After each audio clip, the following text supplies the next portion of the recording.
Bonjour mes chers amis, co-créateurs, c'est Lilou ici à Honolulu, Hawaii sur le Juicy Living Tour et aujourd'hui nous sommes avec l'étonnant et fabuleux Dr. Bruce Lipton. Merci beaucoup Lilou, quel endroit merveilleux au pied du Diamond Head et toutes ces sortes de choses. Ça ressemble à un jardin exotique avec toutes ces choses merveilleuses, donc c'est super de parler de ce qui est peut-être le jardin d'Éden. Ouh, j'aime ça, j'ai aimé votre conférence, c'était étonnant, vous êtes juste un des plus grands orateurs, un des conférenciers d'honneur ici à ce congrès mondial sur la médecine quantique. Je suis un gars chanceux, très chanceux d'être ici avec beaucoup de ces gens qui pensent différemment et sont à la recherche d'un monde meilleur. J'adore participer à cela, particulièrement aussi de voir qu'il y a tout autant de jeunes gens et pour moi c'est vraiment crucial car ces jeunes sont ceux qui vont diriger cette révolution de l'évolution. C'est pourquoi je suis enthousiaste de voir tous ces jeunes impliqués dans ce processus car ils sont la force motrice pour avancer dans cette évolution que nous rencontrons. Et pour moi c'est très important que nous parlions avec eux, car beaucoup d'entre eux se sentent désemparés, ils se sentent perdus. Je ne trouve pas ma place dans le monde, je n'arrive pas à décoller, mais là est toute l'intention, le dessein de cette situation. Car dans le fait de ne pouvoir faire partie du système, maintenant nous avons à peu près la moitié de la population qui ne fait pas partie du système, et ce qui est l'étape la plus importante pour faire cette évolution. Si tout le monde s'accroche au système, vous ne pouvez pas changer le système. Quand vous avez 50% de la population qui ne s'accroche plus au système, cela signifie que nous sommes prêts pour le changement. Mais je suis si enthousiaste car dans le fait de se sentir perdu, il crée l'étape la plus importante pour nous permettre à tous de vivre cette évolution.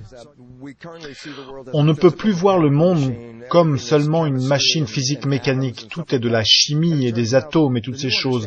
Et il s'avère que la nouvelle compréhension, qui est en réalité la physique quantique, dit que le focus ne devrait pas être sur les choses matérielles. Le focus devrait être sur les choses en rapport avec l'énergie invisible qui inclut la pensée, les croyances, car il s'avère que ce sont des énergies invisibles qui contrôlent le monde physique. Et c'est ce dont la physique quantique parle. Elle parle de ce qu'elle appelle le champ. Et qu'est-ce qu'un champ? Qu'est-ce que ce champ? Les physiciens quantiques expliquent que c'est une énergie invisible en mouvement influençant le monde physique. Mais cette définition est la même que celle pour l'esprit, des forces invisibles en mouvement qui influencent le monde physique. C'est intéressant de voir que la science moderne d'aujourd'hui nous reconnecte avec l'histoire ancienne de la spiritualité qui dit réellement que nous sommes des êtres d'énergie habitant un corps physique. Si nous comprenons cela, nous commençons à honorer cette énergie, la partie invisible que nous négligeons la plupart du temps, car tout ce que nous regardons la plupart du temps, c'est « donne-moi du matériel, donne-moi de l'argent, du cash, donne-moi des choses ». Et il s'avère que c'est l'énergie qui est plus puissante que les choses invisibles,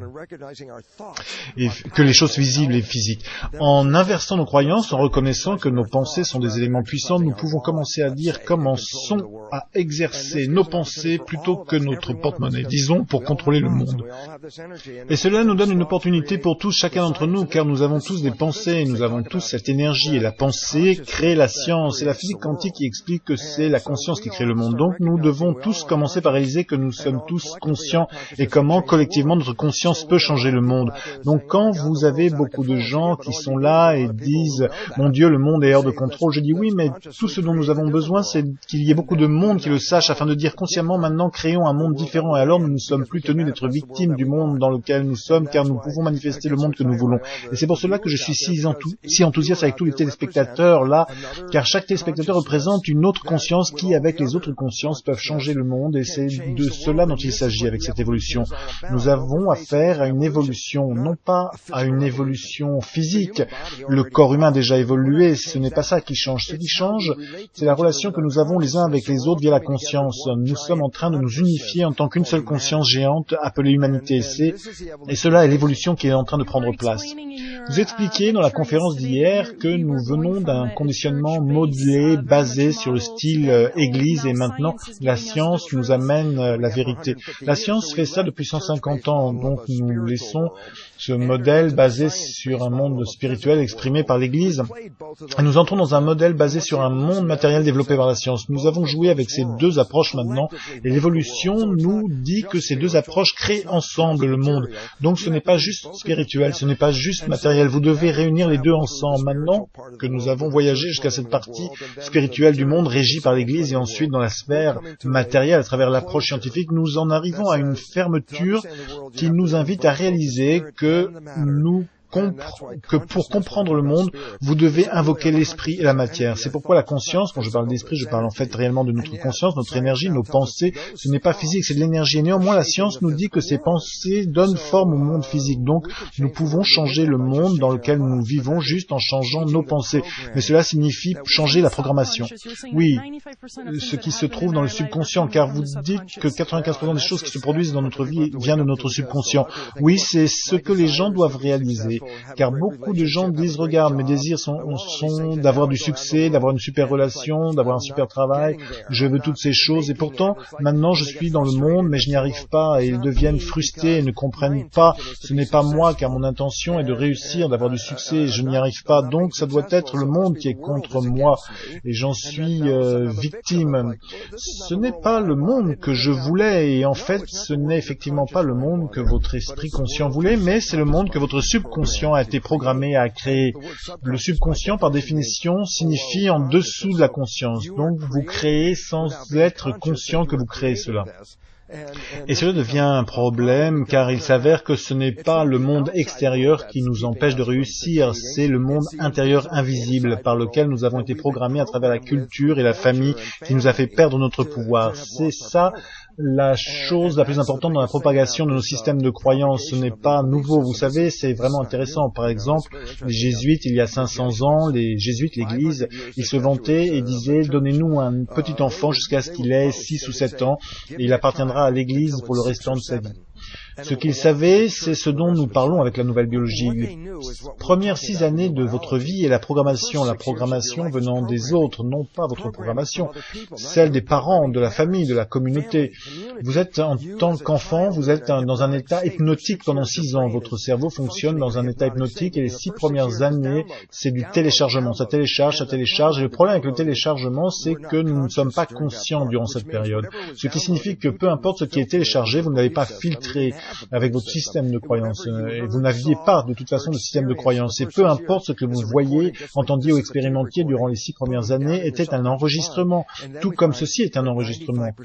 Boum, ça allait directement dans votre subconscient et ensuite nous avons découvert que 95% de notre vie vient en fait de notre subconscient et donc seulement 5% vient de notre esprit conscient. Vous demandez quelle est la différence? L'esprit conscient c'est vous, votre esprit qui vous êtes, vos désirs, ce que vous attendez de la vie. L'esprit conscient, vous voulez réussir, super, vous voulez avoir un emploi, super, bien, ça, c'est votre esprit conscient, mais vous utilisez 5% de cette partie de votre conscience, vous vivez 95% du temps de votre vie avec la programmation que vous avez reçue d'autres personnes, donc la vérité est que vous vivez la vie d'autres personnes, invisiblement, parce que ça s'appelle le subconscient, ce qui signifie que vous ne le remarquez pas, et donc vous créez ce comportement, vous ne vous en rendez pas compte, et votre comportement ne vous soutient pas, c'est-à-dire que vous sabotez vous-même sans même le savoir, et c'est de là que vient ce sentiment d'être victime. Oh mon Dieu, je veux avoir du succès, je n'y arrive pas, le monde est contre moi, je suis une victime. Mais il s'avère que non, vous êtes programmé pour ne pas réussir et vous êtes engagé dans le programme sans en être conscient. Et donc, nous sabotons nous-mêmes sans savoir. C'est pourquoi la nouvelle biologie veut que les gens se réveillent.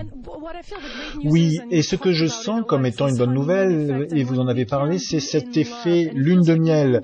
Et quand on peut être amoureux et qu'on peut sentir qu'on peut être amoureux de soi-même avec la vie, avec tout ce qui est, il y a un moyen de se brancher avec ce potentiel infini qui peut se mettre à fonctionner à la place du subconscient. Oui, absolument, c'est une chose merveilleuse, oui, car ces gens qui tombent amoureux, si vous pouvez vous souvenir, je voudrais que vous vous souveniez ces moments où vous êtes tombé amoureux. J'appelle cela la période de la lune de miel, et j'aimerais vous poser quelques questions quand vous retournez dans cet état amoureux. Étiez-vous en bonne santé, et il s'avère que presque tout le monde dit oui, j'étais super en forme, est-ce que vous aviez l'énergie? Oui, une formidable énergie, je pouvais être actif jour et nuit durant cette période. Et si je dis, vous aviez tellement de fun que vous étiez impatient d'être le lendemain pour goûter davantage de cette expérience?